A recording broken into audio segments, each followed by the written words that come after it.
so listen, family. Apparently, millions of Americans, they want out. Remember, the new American dream is getting outside of America, living a lifestyle in a third world country like Thailand, Bali, the Philippines, Africa. This is the new American dream. Wherever it is that people want to go, the thing is, people want to go. Family, you already know what to do. And if you're brand new too, thumbs up this video so YouTube can push this content out. Smash subscribe to join the tribe and ring the post notification bell as well. All right, let's get into it.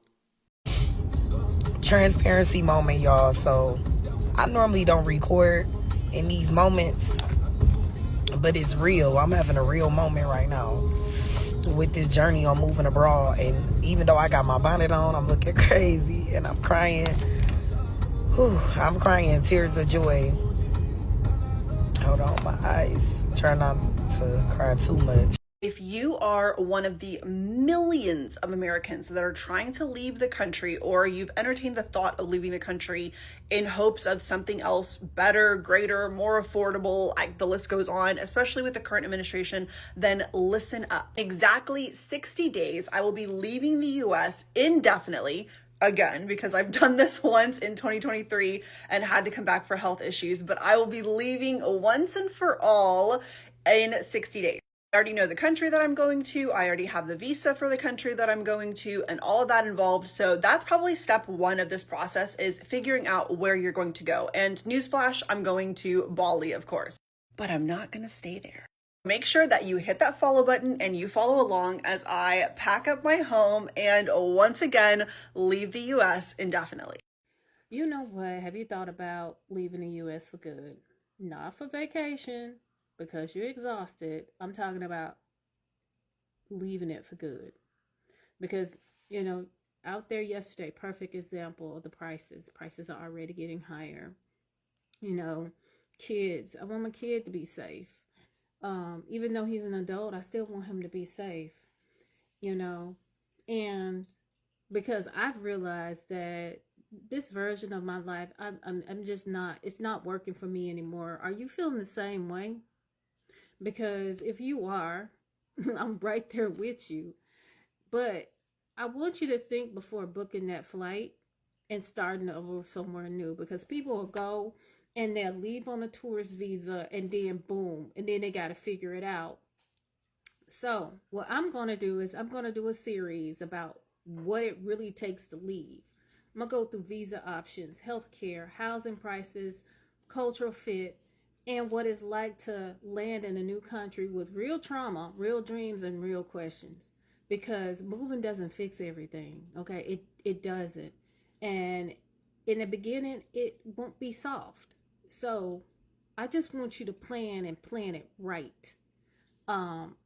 So if there's a country on your heart, a country that you're really, really considering and thinking about, drop that in the comments and I'll add it to my list. Because actually what I've been doing, and I've taken a lot of time to compose all this information, is the fact that I've talked to various contacts on projects that I'm actually,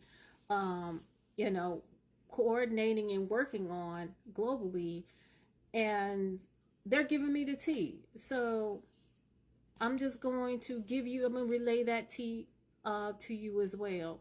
So we ain't trying to escape. We're just going to rebuild with strategy somewhere else, with truth and peace.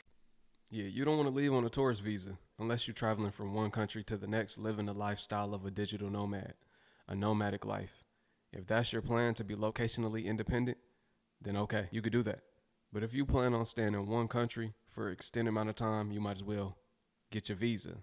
Apply for your visa right now in your home country before you go. It's a process. Thankfully, we got the internet. Thankfully, we got ChatGPT. Wherever you want to look, you could look up each country's visa process. How long can an American citizen stay in this country? What's the process of getting a visa? How can I get temporary residency in this country, or residency? What's the income requirements? These are all the questions you could have answered within seconds. If you are a citizen in the United States of America and you need to leave the country as fast as possible, there are a few things that you need to make sure that you have. It's not as complicated as other people like to make it seem. It's not as complicated as other expats and travel influencers like to make it seem. It's simple. It is simple. You are overthinking it. You are overthinking it. Your ancestors fled with nothing on their back and nothing on their feet, with dogs and men with guns chasing them. Stop fucking making excuses, okay? Number one, if you have a passport, I need you to make sure that you have your passport with you at all times. If you do not have a passport and you are unable to get a passport because you are not technically a citizen or do not have the rights to receive a passport in the United States of America, there are other ways. Please just say something in the comments or send me a DM and I can make another video on that. Aside from that, for the people that keep saying they don't have the money, you do have the money, okay? If you have a consistent paycheck, I don't care if that bank, if that deposit is coming into BOA, if it's Capital One, if it's Navy Federal Credit Union or another credit union, wherever you have your checks deposited, whether that's a Social Security check, whether that is a paycheck, whether that is child support, wherever the most consistent money has been whatever account that the most consistent money has been going into, that is the account that you need to be going to. That's the bank that you need to be pulling up at. You need to be speaking to a supervisor and you need to be asking for a low interest loan. I don't give a fuck if you never pay that loan back. Fuck them. Okay? Hear what I say. I don't give a fuck if you ever pay that loan back. Fuck them. This ain't about that. You understand what I'm saying? This ain't about that. This is about you getting yourself and your family to fucking safety and to freedom. Freedom. Okay? Let's say you're pulling in $2,000 every few weeks. Or 2,000, 2,000, whatever the fuck. It doesn't matter what the amount is. And the money has been consistent. And it's been going into BOA consistently every 2 weeks because you've been working at this job for years. I wouldn't give a fuck what the job is. As long as the money is consistent and the bank account can see, the bank teller can see that the money is consistent, they will give you a loan. They will give you a loan. They will give you a loan. Take the 5,000, right? Take the 5,000, ask for a little bit more than you usually get. If you usually get about 2,000 every few weeks, then double that. You want to ask for 5. If you get, a little bit more than that, then ask for double that. It doesn't fucking matter, okay? Take that money and leave. Take that money and leave because you deserve fucking freedom. Do you understand me? Take that money and get the fuck. Fuck them. Fuck them. Hey guys, I'm Jasmine. I'm a single mom and I just got the fuck up out of America. First, I had to get my son's passport, so right now I'm going to show you how I managed to do that in 2 days. But first, let's rewind because it actually wasn't that easy. In order to get a passport, either both parents have to attend the appointment or you have to get a consent form from the non-custodial parent. My non-custodial parent agreed to do that. However, it's been months and I still have not seen it. He's asked for my address, he's asked for the form repeatedly, and for some reason he just never got it to me. So I ended up filing for custody. 1, after the court case, I only had to wait about 2 weeks for my paperwork to come through. Then I had to go down to the courthouse and get a certified copy of the order proving that I had sole custody and the legal right to make all decisions for my son. From there, I was able to schedule an appointment at a passport agency. Surprise, surprise, they are not in every state like I thought they were. I was in North Carolina and the closest one to me was in Washington, D.C. Luckily, my dad lives there, so I just went to visit and schedule my appointment. Alright, so in order to get your passport within 2 days or sooner, you actually can get it same day. Schedule an appointment within 2 weeks of the trip. So he went online, scheduled the appointment, and his birth certificate, the proof of the court order saying that I have custody of him. I had to fill out the application and print it ahead of time. I guess you don't have to do that part, but it makes it a lot easier. And of course, I had to have his passport pictures, which I went to Walgreens and paid $18 for it, even though I took the picture. All they did was print it, whatever. And they also needed a copy of my ID. I ended up using my passport. Not only did they need the actual passport, they needed a copy of... Can you stop farting in my video? Not only did they need my passport and his birth certificate, but they needed copies of it. So I had to make those in advance. Showed up for my appointment. Almost went into the wrong building. I went through security, went to this guy, showed him that I had all the paperwork I needed. He put it together with a paper clip and sent me to the desk. I went to the desk. They gave me a number, told me to go sit down and wait. So it was just like the DMV. I just sat there and waited for them to call my number. I was probably there for 2 to 3 hours. Before they called me up, I gave them all my stuff. This part was really quick, but I used my dad's address. My dad's address is my permanent address. I used that on my application, and because he said I was local, I would have to wait a day or two. I opted for 2. I actually could have got the next day. I would have to wait a day or 2 to get my passport because they prioritize people who have driven from out of state. So had I put my mom's address in North Carolina, I probably would have gotten his passport the same day. But he was tired. I didn't want to have to keep him there any longer waiting for that passport. So we just went ahead and went home, came back 2 days later and got his passport. And we out. While everybody running around talking about reparations, this is the understanding that I got, and this is my way of thinking. I feel like the U.S. passport is our reparations. When you got that U.S. passport, that's power. They look at you like money. You get treated a little different. It's sad to say, but they treat you better than some people coming from other countries. I'm going to say that. A lot of times you can get visa-free entry, or you can stay in the country longer than somebody, say, from Africa or India or Pakistan. You see what I'm saying? With that U.S. passport, you got power. And not only do you got power through that passport, as of right now, you got power through that USD. So that is your reparations. Take your money from America and go elsewhere. Go to a country where you can live at a fraction of the cost, where your dollar is worth 3 to 4 times more in that country, to where their cost of living is way lower and your dollar is worth way more. Then you good. You see what I'm saying? Like the countries that I named at the beginning of the video, these are the countries most people are going to.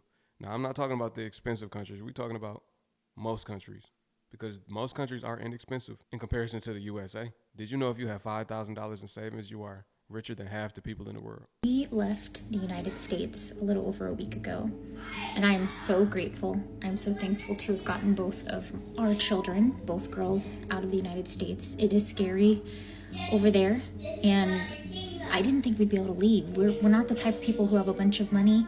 We didn't come from money. I didn't think it was in the cards for us, but we did it, and I'm very proud of us. But one thing that I feel like not a lot of people discuss is how emotional it is. It's emotional in a good way, like, oh, thank goodness we did it, we're out. We're so proud of ourselves, right? But it's also emotional in you're leaving behind everything that you've ever known. The life that you've always lived, the places you've known, the places you've eaten at, the places you've visited, gone. Everything you've known does not exist. That's really hard. We are originally from Texas. We lived there for over 30 years. I did. And then we moved to California, lived there for 2 years, and now we are currently in Albania for a little while, and we'll figure out our next steps. Our end goal is Spain. And life is very different. Life is very different here. It's different from anything we've ever known. It's very emotional. It's very emotional. It's very hard. I've cried a lot. We've only been here not even a week, and I've cried most nights because I think of the memories that we will no longer get to have. I think of the view from outside of our apartment in California and what it might look like in the weather, what it is right now. I think about my family living their life in Texas and going to like H-E-B and Whataburger and just continuing life, and like I'm not doing that. I think about people walking in and out of Target. Like, it's things like that. I know it seems small, it seems insignificant, but once you cannot do those things anymore because they don't exist where you are, it makes you emotional. So it's been an adjustment for sure, and we're still adjusting. We're just barely getting on a semi-normal sleep schedule, and the memories keep trickling in, and I cry a lot, especially at night when it's quiet and still. It'll be okay, and I know it will. If you'd like to follow me here, we're going to talk about how we did it. We do not, like I said before, we do not come from money. We're not rich. We don't even really have any sort of savings. We just kind of said, let's get out of here, and dipped. There's things that we did that we would have never done before or would condone doing necessarily. We were the type that paid our bills on time and blah, blah, blah, blah, blah. And we did what we had to do. So if you'd like to follow us, feel free to follow, and I hope to get into the good, bad, ugly, and emotional, sad side of leaving and what you can really expect from making such a big move. Just a little food for thought real quick. I'm 22 and I'm moving outside of the US in 8 more days. I live in Atlanta, Georgia. Been here for 3 going on 4 years now, and I'm just ready for a change. But not just ready for a change, I was told by God to do so through prayer and fasting. I'm literally just sitting in my car, spending the rest of my days real slow, real steady, just enjoying, doing what I love. I'm on my way to a Pilates class right now, and I'm just so appreciative, so grateful to God just for everything that he has been doing in my life. It's just a thought in my mind this morning because it's early. Don't take advantage of the life that you have. We're living the lives that we once prayed for, and a lot of the times we forget that and we take advantage of that. And it's so easy just to take advantage of how blessed you are and, just the resources that you have in your environment and just, everything. If you're still young, this is the time now to get right with God. Don't wait until you too old. Don't wait until you about to die to try to ask God for forgiveness of your sins or just to start a relationship with God. No, start now while you're young. Because the way God has been moving in my life and directing me in ways that have me doing things that I thought I would, never be able to do. All things are possible with God. He will never forsake you. God will never lead you nowhere that you are not supposed to be. Where you are right now in your life, it was already written. God already planned for you to be where you are. Just to be able to breathe and wake up and see another day. You are blessed. Don't forget how blessed you are. Take advantage of your life and live it. Live it with gratitude. Live it with grace. Live it with mercy. Have forgiveness towards those that you don't even want to forgive. Have love and show love to those that you don't even want to show love to. Have love and show love to the strangers that you don't even know. Make somebody else's day better. Always be a blessing to somebody else. These are just things that's like running through my mind while I'm just, spending my last few days in America. But of course, when y'all see this video, I'll already be gone. I've grown so much within this year alone and last year just to grow in grace and quietness and peace. And when I say a relationship with God is incomparable to any relationship you could have with anybody else in your life. Like the way he directs me, the way he gives me gratitude and grace, the way he gives me mercy, the way he just looks out for me, the way he protects me is the same way he does it for you. Even when you don't realize it, even when you forget it. My last few days in America, and majority of my people, majority of my friends, majority of my family still don't even have a clue. But God told me to move in silence. It's not about always announcing your moves neither. It's not about the approval that you get on social media. It's not about the likes. It's not about the comments. It's about you and that relationship with God. Once you get to that intimate place where you could be able to talk to God and have a relationship with God, a father-daughter relationship with God, a son and father relationship with God, ain't nobody touching it. Ain't nobody coming up against that, okay? I say all that to say you never know when it's, your time to pack it up and go. You never know when you're leaving this earth. You never know when God may tell you to move out the country tomorrow. And despite of all, take advantage of your life and live it. This is the time. You are in your prime. It doesn't matter how old you are, in your 20s, in your 30s, or even in your teens. Take advantage of this time now and live your life and be happy. It's a choice to be happy. You make that decision every day if you want to be happy or not. It's not because of the circumstances in your life. You have free will. Do what makes you happy and live your life. I'm seeing a lot of the big YouTubers move out the country, especially going to Thailand. Thailand got an influx of black content creators going out there. I remember when I went out there in 2018, I was one of the few that was out there, the few of us. Like, I ain't seen but one other of us. You see what I'm saying? I only saw one other of us. If you of us. If you're not, then, hey, that ain't for you. But I only saw one other person that was my color. Other than that, it wasn't much black people traveling. But now we seeing it more and more. And if so, it'd be like the weird black people, man. Those used to be the ones that were traveling. But now we seeing some normal black people, man. I like to say I'm a normal black person. Even though I'm set apart, I'm really not normal. But I'm saying, like, I'm not just a weirdo. Like, the other ones, they was mad weird. Like, you couldn't even talk to them. You talk to them, they look at you funny type. Like, you an alien. But now I'm seeing a bunch of black people travel. And I'm saying black people because black people usually do not travel. You might not leave the four corners of your house. Where I'm from, if you're on the east side, you don't go to the west side. If you're from the west side, you don't go to the east side. But basically, I'm saying all of that to say a lot of creators have got smarter, or simply their income has went down. And for them to maintain that luxury lifestyle, they got to leave the country. Or for them to just be able to survive. A lot of people just leaving just because it's hard to survive out here, and they really don't got no other option. Or they might have enough money to survive, but they just want a peace of mind. What's up, guys? So I'm sitting here on my balcony, and when I tell you it's a little breeze out here, man, that's probably why I got sick last week, man, because of this breeze. And this is unlike Santo Domingo, especially around this time. It's almost May. It's supposed to be scorching hot, but let me enjoy this while I can, because trust me, it's gonna be months and months of pure heat. So anyway, I was out here and I was going through my comments here on TikTok, and I get a common question that I see all the time. People ask me, why did you move from the US to Dominican Republic? So I decided I'm going to address that question and give you some of my reasons. I'm not going to give you all of them, but I'll give you some of them, the ones that I think were more important to me.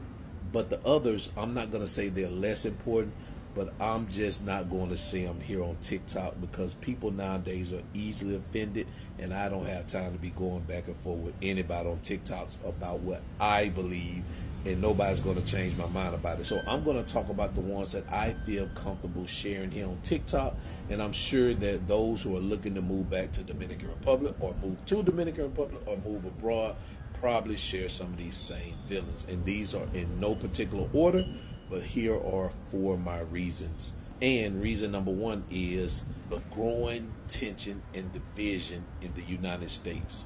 Everybody in the United States seems to be on edge about something. To me, it seems like everyone is like a ticking time bomb just waiting to explode.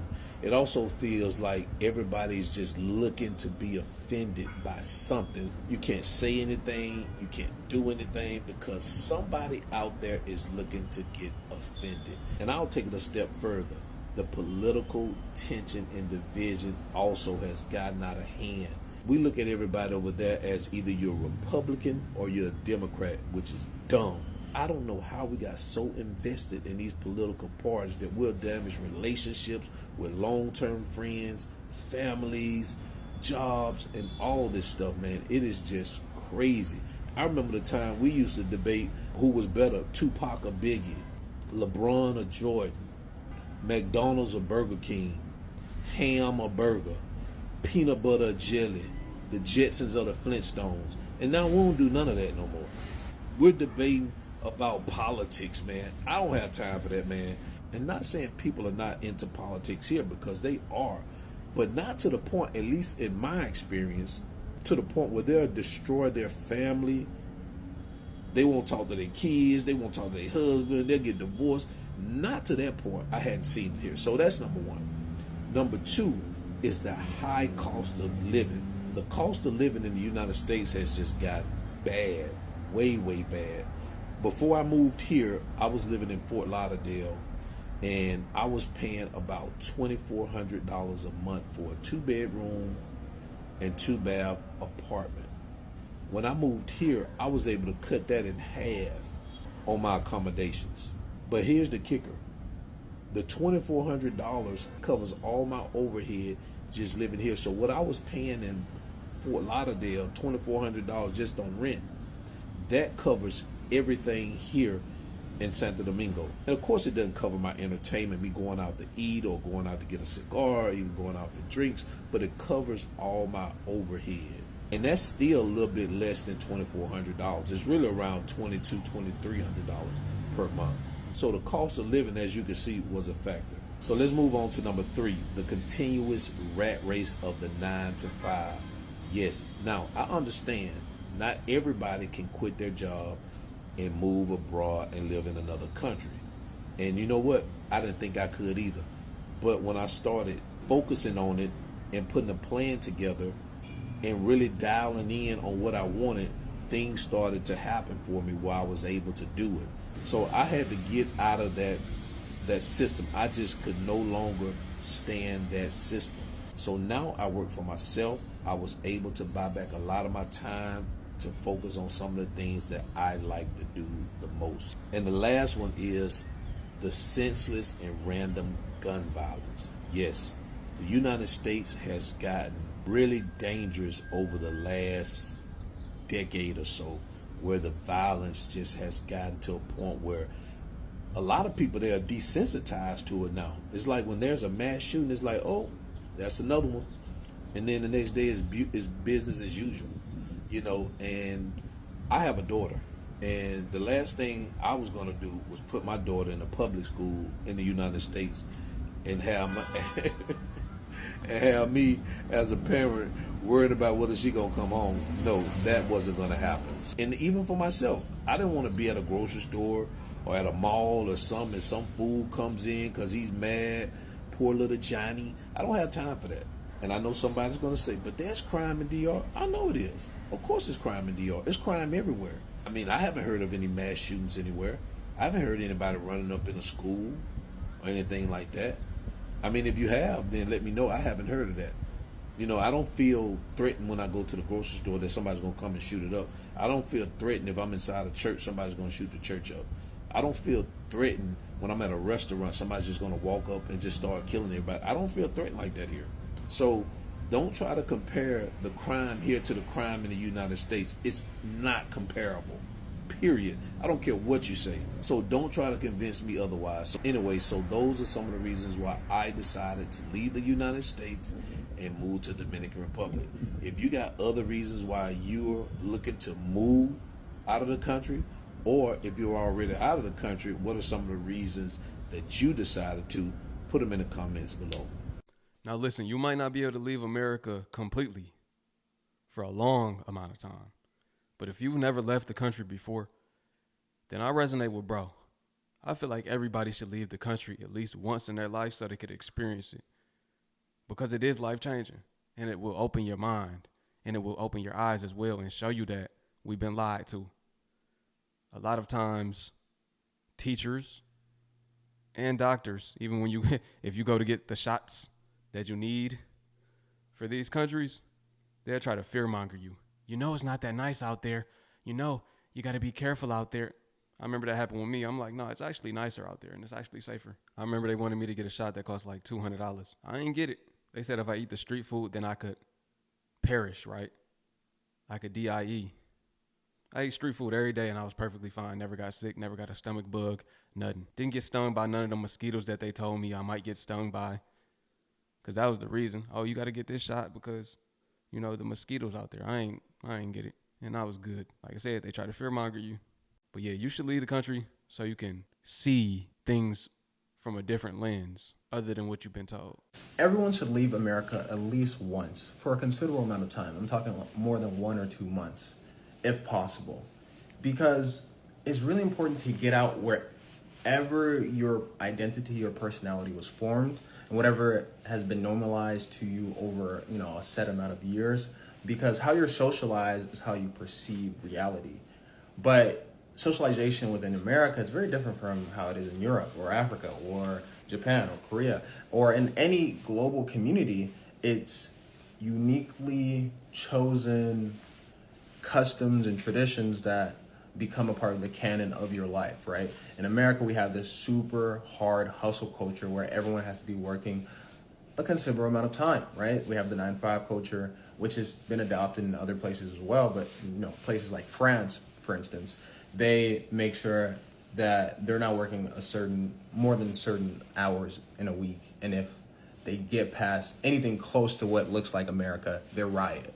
They are protesting, they're in the streets, they're like, we want to live a good life. We want to work to live, not live to work. And that's the difference between, America and a lot of other places. This place is the land of opportunity, but you have to sign the social contract.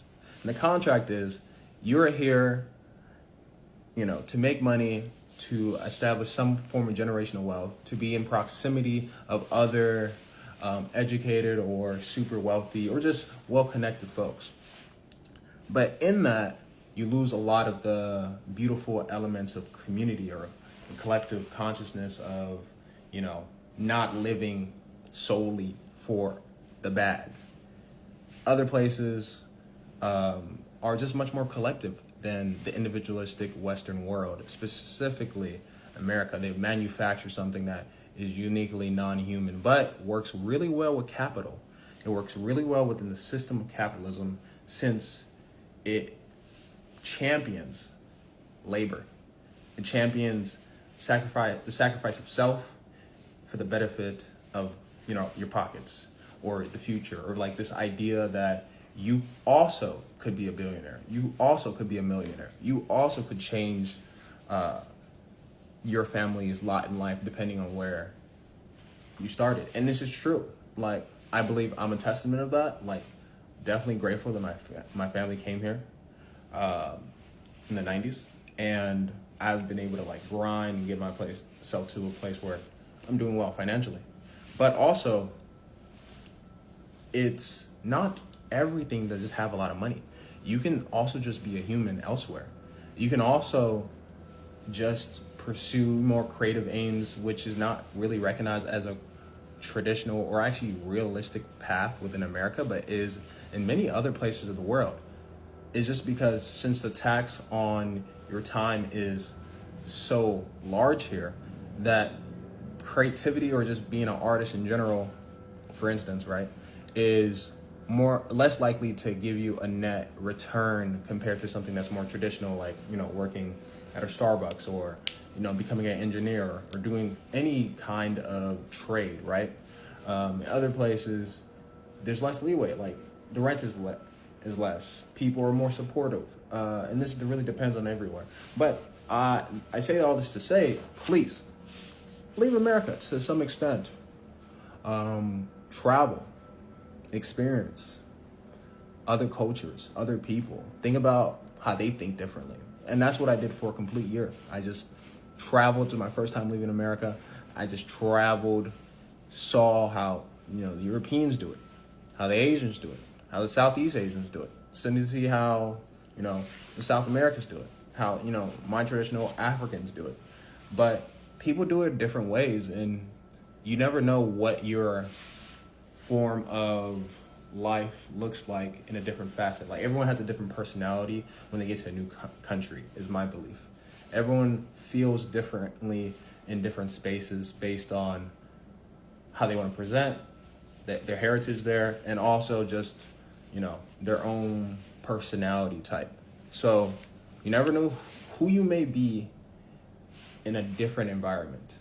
When I got to France, I became a model man. I got scouted, started my career as a model, even though that was not me beforehand. Maybe I, you know, dabbled in fashion to some extent, but since I was around so many fashionable people, and my friends were just models as well, that's what I gravitated towards. I became a model by osmosis, essentially. Like, high concentration of fashion, art, creativity outside of me went into me, compared to, you know, in America, high concentration of, you know, work around you goes into you, and you feel like, yes, I need to work all the time too, so I can get the bag, and I can also, you know, change my lot in life, or just to have more, which is the problem of capitalism to some extent, because it's just excess for the sake of excess, and it doesn't really try to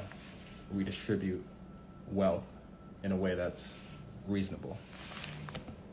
All right, family, let me know what you think about this one. Do you feel like everybody should leave the country at least once so they can see it from a different lens? Do you feel like you want to leave America right now and never come back? Drop that below in the comments. If you made it to the end of the video, you already know I appreciate you. I love you. Peace. And to my Hebrew family, shalom. I'm going to catch y'all on the next one.